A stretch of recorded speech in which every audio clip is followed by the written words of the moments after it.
एखादी नवीन गोष्ट घेतली की जुन्या गोष्टीचा लगेच कंटाळा यायला लागतो. जसं की मी आत्ता शूज घेतलेत न्यू आणि मला लगेच माझ्या चपलीचा कंटाळा यायला लागला.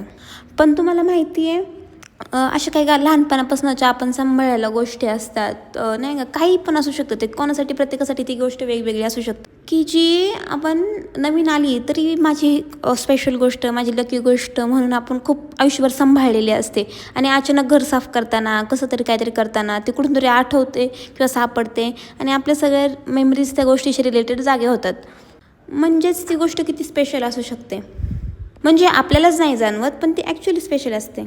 हा व्हिडिओ एडिट करताना मला जाणवते की आजचा दिवस खूप मोठा आणि खूप प्रोडक्टिव्ह आणि खूप बिझी होता. जसं की एक तर सकाळी घरची सगळी कामं उरकली, लायब्ररीला गेलो. आज खूप लायब्ररीमध्ये थंडी असल्यामुळे सकाळ लायब्ररीच्या टेरेसवरती जाऊन बसले होते. सगळ्यात जास्त ऊन तिथंच येतं.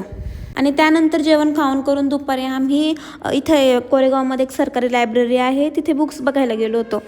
खूप सुंदर बुक्सचं कलेक्शन आहे, खूप मोठ्या लेखकांचं कलेक्शन आहे तिथे. 50 रुपये भरून आय थिंक वर्षभर आपण अनलिमिटेड बुक्स तिथे वाचू शकतो. तिथे लिहिलं तर वाचाल. आयुष्य गेले वाचण्यात, पण अजून आम्ही वाचलोच नाही कोणत्या गोष्टीमधनं.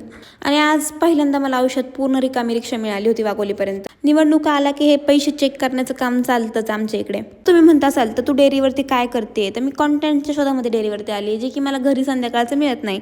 आणि दूध पॅक करायचं काम काय माझ्याकडनं झालं नाही, तर आशिषने मला साईडला केलं आणि मग त्याने सगळे दूध पॅक करून टाकलं. डेअरीवरती इतकी मिठाई, इतके चॉकलेट्स, इतके आईस्क्रीम्स असतात, पण मी काहीच खात नाही कारण की इच्छाच होत नाही. आता सारखी बघून असं एखाद्या गोष्टीवरनं मन उठतं ना, तसं झालं आहे मला.